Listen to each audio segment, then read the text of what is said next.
कहानी की शुरुआत में हम एक कपल को देखते हैं जो शार्क फिश को सामने से देखने का अनुभव लेने आए होते हैं। दरअसल एक टेकर नाम का बंदा जो क्लाइंट से पैसे लेकर उसे शार्क मछली को सामने से देखने का एक्सपीरियंस कराती है और इसी चीज का अनुभव लेने के लिए ये कपल टेकर के पास आए होते हैं। अब टेकर इन कपल को लेकर समुद्र में निकल पड़ता है और जाते जाते वो इन लोगों को अपनी छोटी सी कहानी बताता है। वो बताता है कि समुद्र में एक बार उस पर एक शार्क ने अटैक कर दिया था और उल्टा वो उस शार्क को जान से मार दिया था। हालांकि वहाँ पर टेकर काफी जख्मी हुआ था और टेकर यहाँ इन कपल को शार्क से हुए जख्म को इन लोगों को दिखाता है और फाइनली ये लोग उसी जगह पर पहुँच जाते हैं। अब यहाँ पर टेकर इन दोनों को ऑक्सीजन मास्क पहनाता है और एक लोहे के पिंजरे में बंद करके उसे समुद्र की गहराई में उतारने लगता है। अब यहाँ पर ये लोग समुद्र के अंदर कमाल का नजारा देखते हैं। वो यहाँ एक से एक शार्क मछली को देखते हैं। इसके बाद टेकर इन लोगों को ऊपर लाता है और यहाँ से ये कहानी करवट लेती है। यहाँ टेकर एक चाकू से उस बंदे पर अटैक कर देता है और उसे जान से मार डालता है, जिसे देखकर लड़की एकदम शॉक्ड हो जाती है। वो चिल्लाने लगती है लेकिन बीच समुद्र में उसकी आवाज कोई नहीं सुनता। गाइस, अगर आप मेरे चैनल पे पहली बार आए हो तो चैनल को सब्सक्राइब करके थोड़ा सा सपोर्ट कर देना गाइस। खैर, वो उस लड़की के साथ क्या करता है ये हमें नहीं दिखाया जाता और यहाँ से कहानी शिफ्ट होती है और हम एक अमेरिकन लड़की को देखते हैं जिसका नाम जैफर होता है और उसे सर्फिंग करना काफी पसंद था। इसके बाद जैफर अपने कार के पास आती है और यहाँ पर एक लड़का होता है और उस लड़की की गाड़ी खराब हो गई होती है और वो लड़का यहाँ जैफर से हेल्प मांगता है लेकिन जैफर उसे मना कर देती है। अब उस लड़के के बार बार रिक्वेस्ट करने के कारण जैफर उसकी बात मान जाती है और ये दोनों उसकी कार की तरफ निकल पड़ते हैं। अब क्योंकि लंबा सफर था इसीलिए ये दोनों यहाँ काफी बातें करते हैं और इन दोनों के बीच दोस्ती भी हो जाती है और यहाँ पर ये दोनों काफी क्लोज आ जाते हैं और इसके बाद हम इन दोनों को इंटीमेट होते हुए देखते हैं। यहाँ पर हमें उस लड़के का नाम बताया जाता है, उसका नाम मोसेस होता है और वो इस रिश्ते को लेकर थोड़ा सीरियस हो जाता है। वो कहता है कि क्या हम दोनों हमेशा साथ रह सकते हैं, लेकिन जेफर थोड़ा अलग टाइप की लड़की थी। वो कहीं भी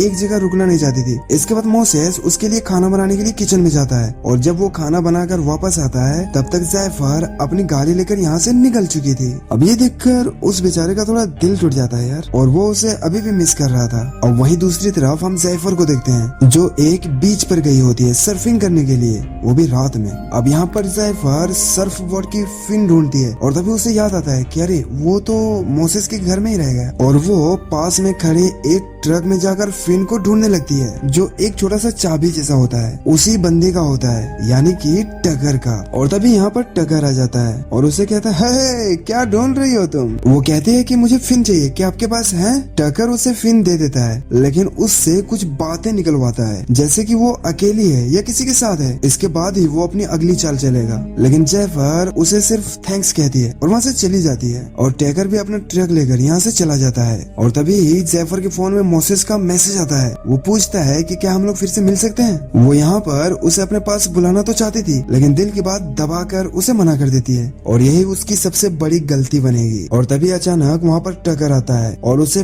पकड़कर उसे बेहोश कर देता है और वो उसे अपने गाड़ी में डालकर यहाँ से ले जाने लगता है और वो सीधा उसे अपने बोट पर लेके जाता है। इसके अगली सुबह हम मोसेस को देखते हैं जो उसकी कार के पास आता है लेकिन यहाँ उसे जेफर कहीं नहीं दिखती।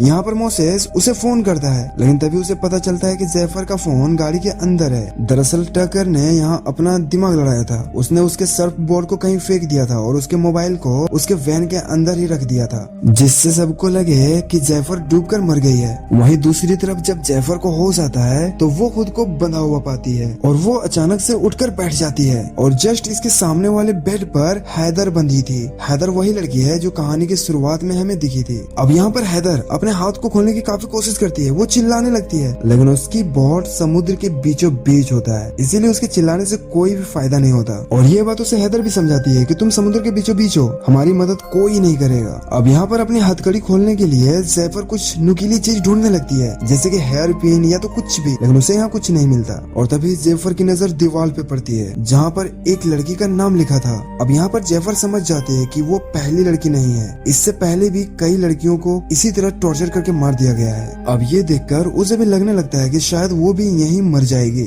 अब यहाँ से जेफर निकलने के लिए हर कोशिश अपनाती है लेकिन वहीं दूसरी तरफ हैदर कुछ नहीं करती, बस सोई रहती है क्योंकि उसने भी पहले शुरुआत में ऐसा ही करी थी। जेफर हैदर से पूछती है कि क्या तुम्हें कोई कोई ढूंढ रहा होगा। हैदर बताती है कि एक लड़का मेरे साथ था और बस उसने ही मुझे ढूंढना था, लेकिन टैकर ने उसे जान से मार दिया। यहाँ पर हैदर जैफर से पूछती है कि क्या तुम्हें कोई ढूंढते हुए आएगा। जैफर उससे कहती है कि आ तो सकता था लेकिन अब नहीं आएगा। वहीं दूसरी तरफ हम मोसेस को देखते हैं जो अभी भी बस जैफर को ही ढूंढ रहा था। अब एक बार वो टाउन की तरफ जा रहा होता है और तभी वो जैफर की गाड़ी को देखता है कि उसकी गाड़ी कहीं और ले जाया जा रहा है। अब ये देखकर वो हैरान हो जाता है कि यार जैफर तो हमेशा इसी में रहती थी, यही गाड़ी तो उसका घर था, लेकिन अब वो कहाँ है, क्या कर रही है। इसके बाद वो पुलिस स्टेशन जाता है और वहाँ पर वो कंप्लेन करता है। इसके बाद हम जैफर को देखते हैं जो थक हार कर शांत बैठ गई होती है और तभी उसकी नजर हैदर के कपड़ों पे जाती है जिसके अंदर तार लगी थी। अब उस तार का इस्तेमाल करके वो अपनी हथकड़ी को खोलने लगती है और तभी यहाँ पर टैकर ब्रेड और पानी लेकर आ जाता है। ये देखकर जैफर उस वायर को छिपा लेती है। अब यहाँ पर ये दोनों लड़कियां पानी पीती है और टैकर यहाँ से वापस चला जाता है और तभी इन्हें अजीब फील होने लगती है। दरअसल टैकर ने पानी में बेहोशी का दवा मिला दिया था और वो खोल के आजाद होने ही वाली होती है। तभी यहाँ पर टैकर आकर उसे नंगे हाथ पकड़ लेता है और जब उसकी आंखें खुलती है तो वो खुद को एक कुर्सी से बंधा हुआ पाती है और उसके सामने हैदर को स्ट्रेप से बांधा हुआ था। टैकर ने सामने कैमरा भी सेट कर लिया होता है सब कुछ रिकॉर्ड करने के लिए। यहाँ पर वो उसकी थोड़ी सी बाल काट लेता है और वो उसके साथ उल्टे सीधे बातें करने लगता है। वो कहता है कि गॉड ऊपर नहीं नीचे है, यानी कि शार्क को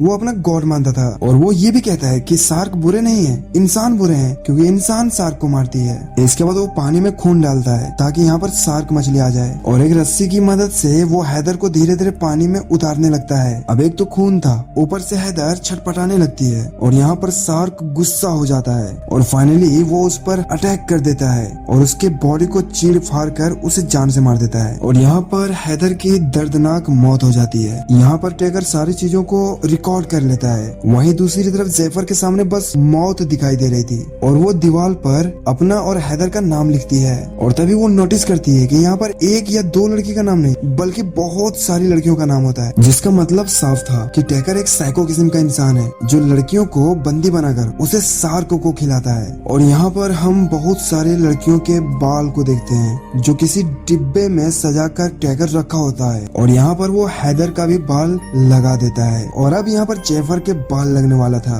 वहीं दूसरी तरफ हम मोसेस को देखते हैं जो सर्फिंग कर रहा होता है और तभी उसे वहीं साइड में जैफर का सर्फ बोर्ड मिलता है जिससे उसकी परेशानी और बढ़ जाती है। वो सोचता है कि यार जैफर का सारा सामान पास ही इधर उधर है लेकिन जैफर कहाँ है। इसके बाद हम जैफर को देखते हैं जो वहाँ पड़ी बाल्टी के डंडी को तोड़ लेती है और उसे एक हथियार की तरह नुकीला बनाती है। इसके बाद हम टैकर को देखते हैं जो जैफर को बेहोशी का इंजेक्शन लगाने के लिए उसके पास आता है और तभी जैफर वो नुकीली चीज उसके गर्दन में घुसा देती है जिससे टैकर पीछे जाके गिर जाता है। अब यहाँ पर जैफर जल्दी से चाबी लेकर खुद को खोल लेती है और वहाँ से भागने लगती है और तभी टैकर अचानक से उठकर उसके पैर में इंजेक्शन लगा देता है। इसके बाद जैफर भागकर ऊपर आती है और रेडियो से मदद मांगती है लेकिन उसे आगे से कोई भी जवाब नहीं आता और तभी उसे कुछ ही दूर में एक कश्ती दिखाई देती है और वो यहाँ जोर जोर से चिल्लाने लगती है लेकिन उस कश्ती में पार्टी चल रही होती है इसीलिए इस पर कोई भी ध्यान नहीं देता और तभी यहाँ पर टैकर आ जाता है। अब टैकर को देखकर जैफर बहुत ज्यादा डर जाती है और वो बोट से नीचे कूद जाती है ताकि वो तैरकर उस बोट तक पहुँच सके, लेकिन बीच में ही वो बेहोश हो जाती है और टैकर उसे वापस लाकर बांध देता है। वहीं दूसरी तरफ हम मोसेस को देखते हैं जो यहाँ की सीसीटीवी फुटेज को देखने लगता है और वो यहाँ जैफर के गाड़ी के पास टक्कर का ट्रक देखता है और उसके ट्रक में उसके खुद के बोट का लोगो लगा हुआ होता है और वो उसके बारे में सर्च करता है और फाइनली वो उस जगह का सही एड्रेस निकालकर वहाँ पहुँच जाता है। अब जैसे ही वो इस बोट पर आता है उसे नीचे से जैफर की आवाज आती है। इसके बाद वो उस आवाज को फॉलो करते करते बोट के अंदर आता है और उसे ढूंढते ढूंढते वहाँ तक पहुँच जाता है। अब उसे देखकर जैफर हैरान भी थी और खुश भी थी। हैरान थी कि वो आखिर यहाँ तक पहुँचा कैसे। खैर जैफर उसे कहती है कि ऊपर जाकर कुछ ऐसी चीज लेकर आओ जिससे मैं आजाद हो सकती हूँ और जल्दी से पुलिस को भी कॉल कर दो। अब कॉल करते हुए मोसेस ऊपर जाने लगता है लेकिन बदकिस्मती से ऊपर टैकर आ गया होता है। अब यहाँ पर टैकर उसका फोन तोड़ देता है और इन दोनों में फाइट होने लगती है। अब यहाँ पर मोसेस टक्कर को पीटने लगता है। अब यहाँ पर वो टक्कर का गला घोटकर उसे जान से मारने ही वाला होता है और तभी पीछे से टक्कर का दोस्त आ जाता है और वो यहाँ मोसेस पर हमला कर देता है जिससे वो बेहोश हो जाता है। यहाँ पर उसके दोस्त को कुछ भी आइडिया नहीं था कि टक्कर कितना बड़ा कमीना है और तभी वो जैफर की चिल्लाने की आवाज सुनता है और इससे पहले कि वो टैकर से कुछ कह पाता टैकर उसके माथे में हुक डालकर उसे जान से मार देता है और यहाँ पर उसकी भी मौत हो जाती है। अब टक्कर टक्कर को लगता है कि किनारे पर रुकना अच्छा नहीं होगा, इसीलिए वो अपने बोट को लेकर एक आइसलैंड पर जाने लगता है। वहीं जेफर का दोस्त को देखते हैं जो जेफर के साथ वाले बेड पर उसे भी बांध दिया होता है। और तभी यहाँ पर टेकर आता है और इन दोनों को ऊपर लेकर आता है, क्योंकि आज उसने डिसाइड किया था कि आज इन दोनों में से किसी एक को मारकर वीडियो शूट करूंगा। अब यहाँ पर टेकर अपने दोस्त की बॉडी को समुद्र में फेंक देता है और मोसेस को रस्सी के सहारे पानी में उतारने लगता है। वहीं दूसरी तरफ शार्क भी इन लोगों की तरफ बढ़ रहा होता है। अब यहाँ पर बहुत सारे शार्क आ जाते हैं, लेकिन जेफर उसे शांत रहने के लिए कहती है और मोसेस यहाँ पर शांत रहता है और वो शार्क उसे कुछ नहीं करती। अब क्योंकि शार्क वहाँ से वापस जा चुका था, इसीलिए टेकर उसे बाहर निकालता है और उसे वापस कश्ती में लाता है। अब यहाँ पर जेफर सोचती है कि उसने मोसेस को छोड़ दिया, लेकिन जब उसे कश्ती पर लाता है तो उसके पेट में चाकू से बहुत सारे वार करता है और वापस उसे पानी में उतारता है ताकि ब्लड की वजह से शार्क उस पर अटैक कर सके, यानी कि अब उसके बचने के चांस बहुत ज्यादा कम है। और तभी टेकर की नजर वहाँ घूम रही हेलीकॉप्टर पर पड़ती है, इसीलिए टेकर इन दोनों को वापस लाकर बेड पर बांध देता है। अब शार्क से तो बच गया था, लेकिन ब्लड बहने की वजह से उसकी मौत हो सकती थी। अब यहाँ पर जेफर अपना हाथ निकालने की कोशिश करती है और आखिरकार वो हथकड़ी से हाथ निकालने के लिए अपना अंगूठा तोड़ लेती है, लेकिन फिर भी उसके हाथ हथकड़ी से बाहर नहीं निकलती, तो वो अपने दांत से अपने अंगूठे को काट कर अलग कर देती है। हालांकि उसे बहुत ज्यादा तकलीफ होती है, लेकिन फाइनली वो अपने हाथ को निकाल लेती है। और तभी यहाँ पर टक्कर आ जाता है और तभी जेफर उसे चकमा देकर यहाँ से बाहर निकल जाती है और बाहर से वो दरवाजे को लॉक्ड कर देती है। लेकिन टक्कर बहुत चालाक होता है, उसे यहाँ से बाहर निकलने का दूसरा रास्ता पता था। वहीं जेफर बाहर आकर इस नाव को स्टार्ट कर देती है और तभी टक्कर भी बाहर आ जाता है और वो पूरे सिस्टम को ही बंद कर देता है और वो यहाँ टक्कर से फाइट करने लगती है और भागते हुए फिर से जेफर पानी में कूद जाती है सामने वाले आइलैंड पर जाने के लिए। अब टक्कर अपनी छोटी बोट के सहारे उसे पकड़ने के लिए उसके पीछे जाने लगता है। वहीं जेफर किसी तरह हिम्मत करके उस आइलैंड पर आ जाती है, लेकिन तभी पीछे से टक्कर भी आ जाता है वहाँ और उसे बेहोश करके वापस उसी कश्ती में ले आता है। और तभी वहाँ पर सबसे बड़ी वाली व्हाइट शार्क आती है, जिसे देखकर वहाँ छोटे छोटे शार्क वहाँ से भाग जाते हैं। यहाँ पर टक्कर व्हाइट शार्क को देखकर खुश भी होता है और हैरान भी, क्योंकि उस पर जिस शार्क ने हमला किया था वो व्हाइट शार्क ही थी। इसके बाद वो जेफर को पानी के नीचे उतारता है, लेकिन क्योंकि जेफर एकदम से शांत होती है इसीलिए शार्क उसे कुछ नहीं करती। अब यहाँ पर टक्कर भाले से मारकर वो शार्क को